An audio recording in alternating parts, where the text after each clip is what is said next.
वीज वाहिनीतील बिघाड दूर करण्यासाठी विजेच्या पोलावर चढलेल्या कंत्राटी वायरमन अमोल करंगुटकर याचा विजेच्या पोलवरच शॉक लागून दुर्दैवी मृत्यू झाला।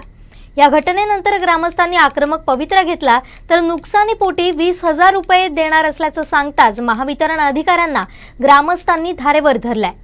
मृत वायरमन अमोल यांच्या कुटुंबियांना महावितरण कंपनीकडून नुकसान भरपाई मिळवून देण्याची मागणी लावून धरली। जोपर्यंत नुकसान भरपाईबाबत ठोस निर्णय होत नाही अथवा या दुर्घटनेला जबाबदार असलेल्या महावितरणचे अधिकारी आणि ठेकेदारांवर सदोष मनुष्यवधाचा गुन्हा दाखल होत नाही तोपर्यंत मृतदेह खाली उतरवणार नाही असा पवित्रा ग्रामस्थांनी घेतला। महावितरणचे उपकार्यकारी अभियंता कुमार चव्हाण यांनी घटनास्थळी येऊन ग्रामस्थांची समजूत काढण्याचा प्रयत्न केला, मात्र ग्रामस्थ आपल्या भूमिकेवर ठाम होते। नुकसान भरपाई म्हणून 20,000 रुपये देणार असल्याचं सांगताच महावितरण अधिकाऱ्यांना ग्रामस्थांनी धारेवर धरलं।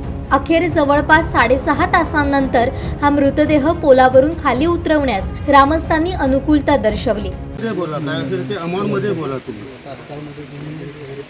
20,000 मध्ये सायलाचं झाड पण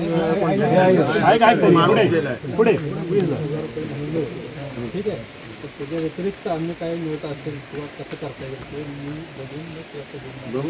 मला माहिती नाही। एक मिनिट नंतर बघून माहिती नाही। आता मला सांगा, आता प्रोसेस काय आहे पुढे? तुम्ही म्हणालात मग अशी इन्स्पेक्शन त्याच्यावर बोला ना तुम्ही। हां बरोबर, एका मुद्द्यावर बोला, फायनल करून टाकूया। तुम्हाला 25 डिमांड केली आणि तुम्हाला काय सांगितलं वरिष्ठांची तुम्ही चर्चा करा, इथे विषय झाला नाही का तुम्ही? त्याच मुद्द्यावर बोला, त्या मुद्द्यावर बाकी काय बोलू नका। पेन्शनचा विषय जरा बाजूला ठेवा, काय करायचं माहिती आहे आम्हाला। होत नसेल रुपयाचं काम त्यांच्यावर मनुष्यवधाचे गुन्हे दाखल करा, एकाच विषयावर बोला, बाकी काही नको।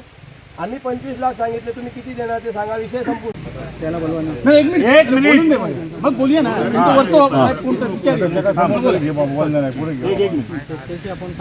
चर्चा करूया साहेबांची। त्याच्यामध्ये जे आता आउटसायडर म्हणून 4 लाख रुपये असते, त्यामध्ये आपल्याला काय बसवता येते किंवा काय कसं केल्यानंतर मग ते फायनल वाटणार। कारण मी तुम्हाला काय तर सांगायचं आहे आणि त्यात ते मिळालं नाही तर कोण हे करणार?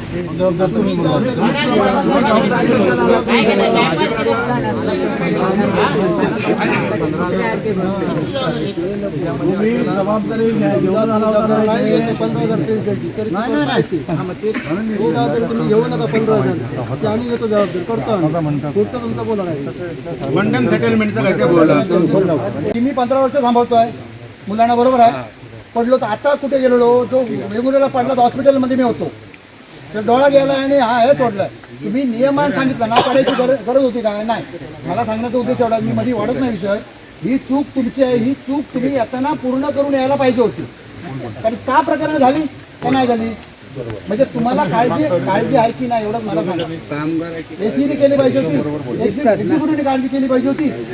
मग 6 प्रकरणं झाली, 7वं घडलं ना, 6 पोरं आमची केली, हा 7वा। मला आता मालवण मग तुमच्या आता एसीला सांगा, हा विषय हे जे काय सांगतायत ना ते करायलाच पाहिजे। आता कारण काय 6 गेली तेव्हा तुम्हाला कल्पना नाही आली? तुम्ही पोरांना माणसाला बोलवायला कशाला? हे गाव कशाला जमवत आहे? काहीतरी एक बेस ठरवा। तुम्हाला चढवायचा अधिकार नाही, खालती चढायला तर परमनंट लाईनमन पाहिजे होता, नियम आहे ना? बरं, बे टाइम तुम्ही सगळे काम करतात, तुमचा स्टाफ करत नाही एवढे। हे कंत्राटी कामगार जिवंत ठेवला आहे महावितरण या पोरांनी, नाही तर जीवाचा वाटाळा झाला असता। माझा सांगण्याचा उद्देश तुम्हाला दोष नाही देत आहे, तुम्ही आता आलात ना तो निर्णय घेऊन यायला पाहिजे होता। या लोकांच्या समोर हे विषय विचारतात म्हणून मी मागातून गप्प आहे। हा सर नमस्कार। कुठेतरी 25 लाख रुपये माझा विषय मानताय ना, 6 वर्ष झाले। मला एक सांगा साहेब, तुम्ही इथे आलात त्यावर निर्णय घेऊन साहेब, पोलीस ऐका, यांनी निर्णय घेऊन यायला पाहिजे होता ना। 6 घटना घडल्या, 6ला न्याय नाही, मग तुम्ही काय तो न्याय द्यायला पाहिजे तो, किंवा जाहीर करा, पोरांकडून लिहून घ्या। चढायचं नसेल तर चढवू नका, म्हणून मी तुम्हाला विचारतो चूक कोणची? चढवल्यानंतर हा आमचा कंत्राटी कामगार वर चढता कामा नये। ही पत्रकाराला तुम्ही शब्द दिला, काल पण धनाईच्या पाल्याच्या वेळेला झाला, तनय सावंतच्या वेळेला झाला। म्हणून मी तुम्हाला सांगतो, जो काय निर्णय घ्यायचा तो तुमचे हे लोक एवढे आलेत, काहीतरी निर्णय ऐकायला आलेत। मी तुमच्यावर कसं म्हणतोय, घडलेल्या घटना मला माहिती आहेत, मी करतोय यांचं हे माहिती आहे ना। 15 वर्ष आहे ना मी, ना पावती ना पुस्तक ना काय, पडल्यानंतर पोचतो। 3 वेळा मी गेलो धनंजय पालेला बघायला बांबुळीमध्ये, काय परिस्थिती आली त्याला, ओरसच्या आधी तडफडत होता। तो वर गेला, चालू कोणी केला? परत बाईने चालू केला, परमिट नव्हतं. नंतर मग ते खालच्या पोरांनी लिहून दिलं की काय नाही झालं म्हणून, आम्ही चढताना आम्हाला सांगितल्याशिवाय चढला म्हणून.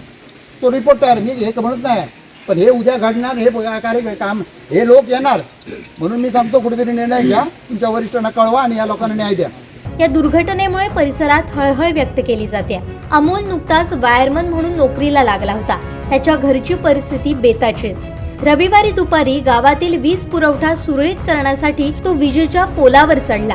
त्याच वेळी विजेचा तीव्र धक्का लागून तो जाग्यावरच मयत झाला. त्याच्या कुटुंबियांना नुकसान भरपाई मिळालीच पाहिजे, तोपर्यंत मृतदेह खाली उतरवणार नाही अशी भूमिका ग्रामस्थांनी घेतली. नियमाप्रमाणे कंत्राटी वायरमनना विजेच्या पोलावर चढवू नये असे आदेश आहेत. असं असतानाही अधिकारी या वायरमनना पोलावर चढण्यास भाग पाडतात. या घटनेची सखोल चौकशी करून दोषी अधिकारी आणि ठेकेदारांवर कारवाई झालीच पाहिजे असं मत अशोक सावंत यांनी स्पष्ट केलं.